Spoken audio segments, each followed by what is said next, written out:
আজকে পুলিশের পক্ষ থেকে একটি কনফিডেন্সিয়াল বা অতি গোপনীয় চিঠি হেডকোয়ার্টার থেকে গণমাধ্যমে আসছে।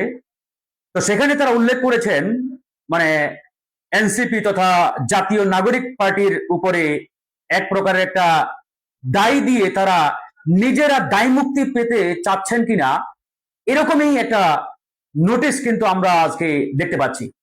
আপনারা জানেন যে আগামী 23 তারিখ পতিত আওয়ামী লীগের প্রতিষ্ঠা বার্ষিকী এবং এই প্রতিষ্ঠা বার্ষিকীকে কেন্দ্র করে ঢাকা সহ সারা বাংলাদেশে তারা একটি অরাজকতা তৈরির বৃহৎ পরিকল্পনা নিয়ে সামনে আগাচ্ছে।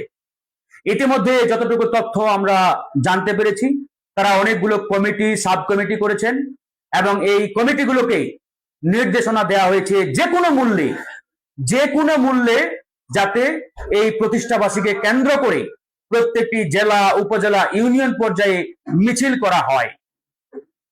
এবং তাদের এই পরিকল্পনা যে অতি সূক্ষ্ম পরিকল্পনা তার বাস্তব প্রমাণ কিন্তু আমরা গতকালকে দেখেছি, যে গতকাল গণভবনের সামনে তারা কিন্তু অনেক বড় একটি মিছিল করেছে, ককটেল বিস্ফোরণ হয়েছে এবং এই মিছিলের পরে আমরা দেখলাম দুই থানা ঠেলাঠেলি শুরু করেছেন।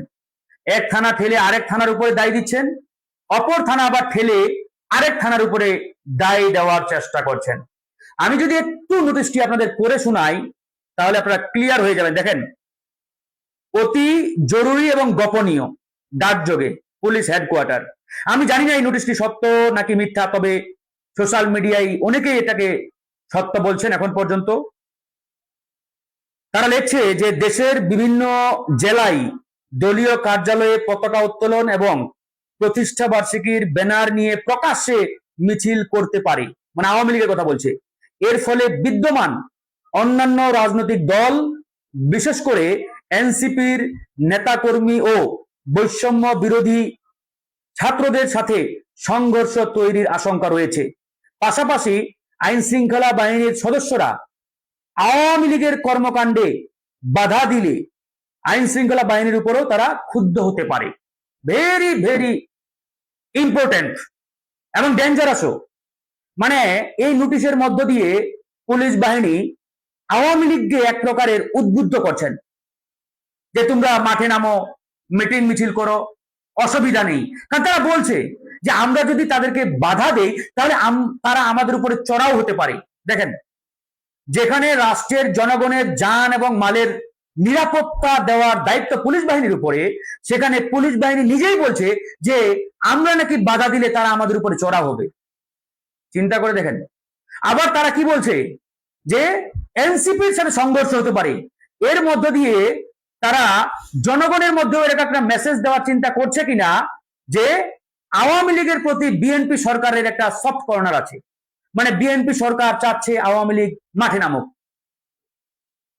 এরকম অনেকগুলো প্রশ্নের জন্ম কিন্তু এরা দিয়েছে।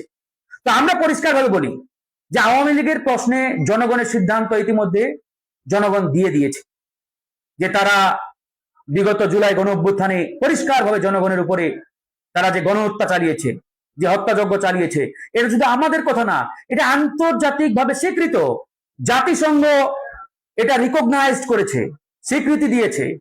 সুতরাং এটা আমি আপনি যে বলেছি বিষয়টা এমন না, আন্তর্জাতিকভাবে প্রতিষ্ঠিত এবং স্বীকৃত যে তারা মানবতা বিরোধী অপরাধ করেছে। তারপরে বাংলাদেশ সরকার, বর্তমান বিএনপি সরকার জাতীয় সংসদে আইন করে তাদের কার্যক্রম নিষিদ্ধ করেছে। এরপরেও এই পুলিশ বাহিনী বলেন, প্রশাসন বলেন, এই পুলিশ এবং প্রশাসনের মধ্যে ঘাপটি মেরে থাকা এই তাদের দোসররা এখনো কিন্তু সুযোগের অপেক্ষায়। তারা একটিবার সুযোগ পেলে ভয়ঙ্কর ধ্বংসযজ্ঞ চালাবে। এটি যদি বিএনপি এবং বিএনপি সরকার বুঝতে ব্যর্থ হয় তাহলে বলার কিছু নাই। শুদ্ধি অভিযান বন্ধ করিয়েন না, যদিও আপনারা চালু করেন নাই, তারপরেও বলছি শুদ্ধি অভিযান অব্যাহত রাখতে হবে। দেশকে স্থিতিশীল রাখার জন্য, দেশকে সঠিকভাবে রান করার জন্য এই পরামর্শ, এই কথাগুলো আমরা বলছি। আর বিএনপির এই সমালোচনা করলে অনেকেই আবার মানে বিএনপির বন্ধুরা মনে করে আমরা বিএনপি সরকারের শত্রু। যে সত্যিকার অর্থে সমালোচনা করে সে আসল বন্ধু, শত্রু না। আর যে প্রতিনিয়ত দালালি করে আর তেলবাজি করে সে আপনাদের বন্ধু না, সে আপনাদের পিছনে লম্বা বাস মারার জন্য প্রস্তুতি নিচ্ছে। তো সুতরাং কে বন্ধু আর কে শত্রু এটা চিনবেন, আর এটা যদি চিনতে পারেন তবেই সফল হবেন। তো যাই হোক, 23 তারিখ কেন্দ্র করে যে একটি পরিকল্পনা নিয়ে তারা আগাচ্ছে, আমি মনে করি এটা দেশের জনগণ রুখে দাঁড়াবে এবং রুখে দেবে। এদেশের জনগণ বিগত 16-17 বছর যে জুলুম নির্যাতন সহ্য করেছে, আগামীতে কখনোই এরকম কোনো কর্মকাণ্ডকে তারা প্রশ্রয় দেবে বলে আমি মনে করি না। তো যাই হোক, আমরা এদেশের জনগণ, রাজনৈতিক দল সবাই সজাগ আছে। যে কোনো দেশকে অস্থিতিশীল করার পরিস্থিতি ইনশাআল্লাহ দেশের জনগণ সহ আমরা মোকাবেলা করব। ধন্যবাদ।